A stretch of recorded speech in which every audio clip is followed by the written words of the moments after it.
Salut les gars, moi c'est Océane et on se retrouve aujourd'hui pour une nouvelle vidéo sur le cross-training avec MyProtein.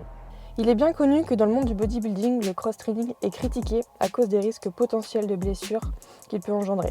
Car oui, le cross-training est un sport exigeant. Dans cette vidéo, on va vous présenter ce qu'est concrètement le cross-training, qui est composé de plusieurs parties, l'haltérophilie, la gymnastique et le cardio. À la fin, on répondra aux questions les plus fréquentes que les non-initiés peuvent se poser. On a beaucoup d'haltérophilie en crossfit, certains adorent ça et d'autres ont beaucoup plus de mal avec. Les mouvements les plus populaires sont le clean and jerk et le snatch pour la partie olympique. Et au sens large, au sens training, c'est tout ce qui va être déplacer une charge extérieure avec son poids de corps. C'est-à-dire le front squat ou le back squat, le overhead squat, le shoulder press, le push press, le push jerk, le soulevé de terre et les barbell thrusters. Alors on voit beaucoup de vidéos où les gens se blessent. L'une des raisons, c'est le manque de mobilité. Et il faut savoir que mieux vous bougerez, moins vous vous blesserez. Si vous n'êtes pas assez souple, vous allez forcer pour accomplir le mouvement tant bien que mal, avec une mauvaise posture. Et si on rajoute du poids, c'est encore pire. La mobilité en cross-training est aussi importante qu'en musculation. Tout comme l'haltérophilie, il y a des fondamentaux au niveau de la gymnastique. Il y a par exemple le handstand push-up, le keeping pull-up, le toes touring et bien d'autres mouvements.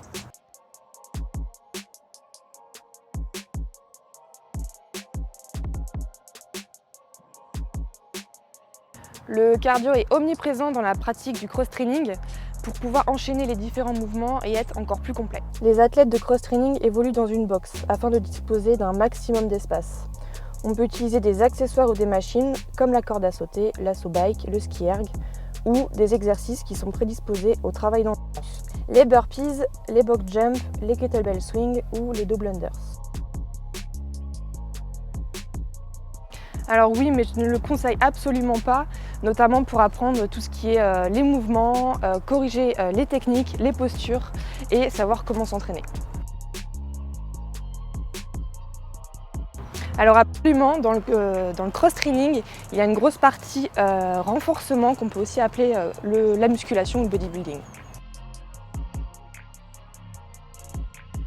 Alors, ça dépend des personnes. Moi, je sais que ça n'a pas été une chose simple, notamment par le fait que je faisais 8 kg de plus, j'avais aucun cardio et zéro mobilité.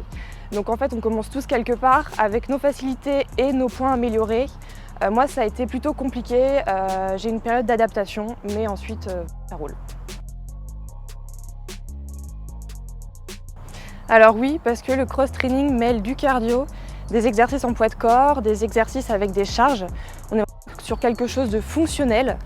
On apprend à être précis dans nos mouvements, à être coordonné, à porter de plus en plus de charges. Donc ouais, c'est vrai qu'on est sur quelque chose de plus complet.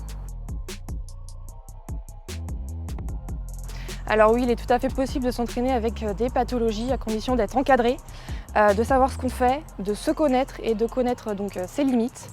Moi, j'ai eu une hernie discale opérée et 4 mois plus tard, je me retrouvais sous les barres de nouveau. Donc en fait, j'ai fait un énorme renforcement qui aujourd'hui m'aide pour le cross-training. Donc c'est tout à fait possible, mais il faut absolument être encadré. Merci d'avoir regardé la vidéo. N'hésitez pas à poser toutes vos questions en commentaire. N'oubliez pas de vous abonner à nos réseaux MyProtein et Océanemone et on se retrouve très bientôt pour une nouvelle vidéo.